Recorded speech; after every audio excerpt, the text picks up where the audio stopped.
Bago mangyari ang lahat na hindi dapat mangyari, ito muna ang mga ilang clips bago ang tragedy na naganap sa Bataan, na kung saan ay isa ako sa nakasaksi ng mga pangyayari na hindi inaasahan doon sa Bataan. Hey guys! So yeah, 11 PM na ng gabi. Pupunta kami ng Punta Bell, Bataan dahil foundation day ng aming school. So kailangan namin pumunta doon para makipag-cooperate.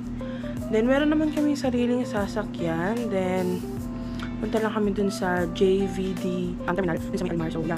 So, ngayon, ang meron akong dala is isang backpack lang.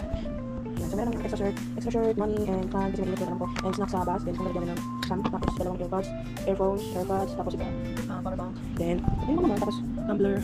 Tapos, maya-maya lang, alis na rin kami. Kita-kits na lang later, guys. Hey, guys. Nandito na kami sa bus. Papuntang Bataan. Yan. Oras na. Dito, nakaranas na kami ng delay sa pag-alis. Dahil ang call time namin is 1 AM. Dapat 2 AM is nakaalis na kami. Pero kakasakay lang namin ng 3:30 AM. Kasi di pa kompleto. Dani. Hi ka. Hey, Jay. Hi, hello po. Hi, ma'am.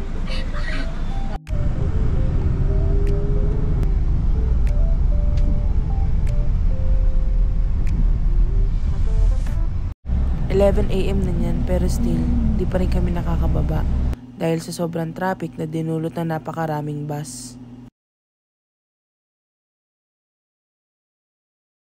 Lapit na kami. Ano na lang, bababa na lang kami. Tapos, kanina pa talaga. Sobrang tagal ng waiting dito.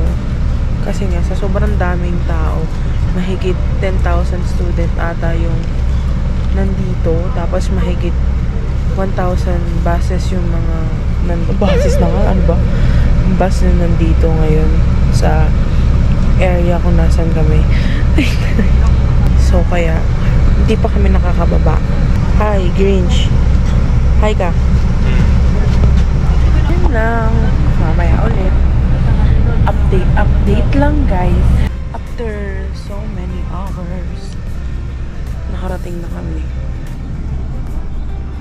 So, lahat ng estudyante binaba na doon sa may unahan. Tapos kami hanggang dito ang entrance, hindi pa kami binababa. Grabe naman princess treatment yan.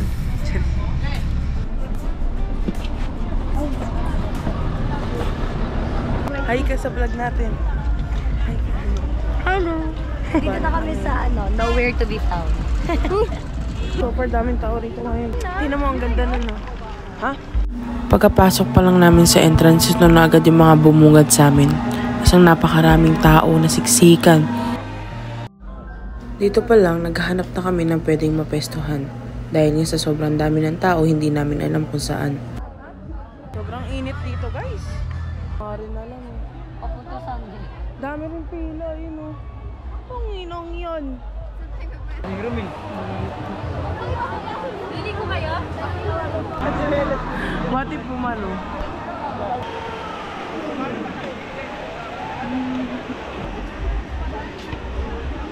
Dito na kami sa sa venue. Di naman kami na-inform. Pala kami rito nag-evacuate. Kami nasulugan dito, guys. Ang daming naka-ano-bay. So, yun na sila, guys. Dito sila, guys. Kumaling. Bibili lang ng Yossi ito si Kuya. Wait lang. Parang tatamay lang dyan sa kanto yung mga tao rito, guys. Antayin yung oras na bumilis talaga. Parang mas masarap pa sa kama. Dapat di na talaga sumama. Hi, guys.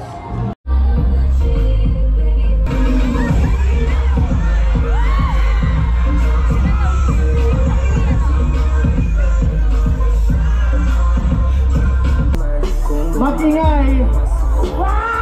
Lahat ng mga tulong! Ito nga pala ang bago mong kanta.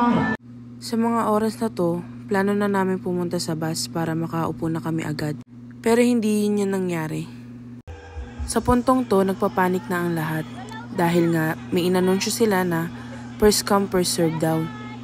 Kaya nagmamadali sila ngayon umakyat o pumunta dun sa bus para mauna sila.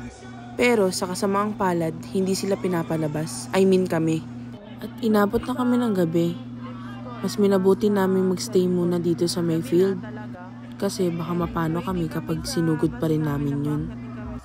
Kasi hanggang ngayon, hindi pa rin humuhupa yung pagdaloy ng tao sa gitna. Super daming people here. Hindi lang makita kasi madilim. Tapos ayun, kulang kami rito, napagod na kami talaga Sa mga puntong ito, pinag-usapan namin yung about sa siomai ko.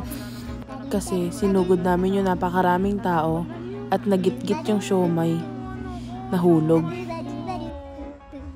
Gusto ko nga pulutin. Nalaglag yung siomai kung tatlong malalaki.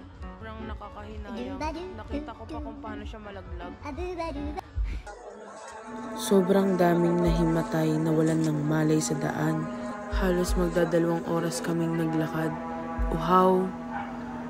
Yung iba, sumasakit na yung paa. Nahihilo. Meron pa yung nag-overheat yung bus. Buti na lang may ilang residente doon sa lugar na yun na tumulong sa amin. Walang kain-kain, tas nang lalakad. Layo ng lalakarin nila, Diyos ko. Sana bigyan action yung mga nangyari.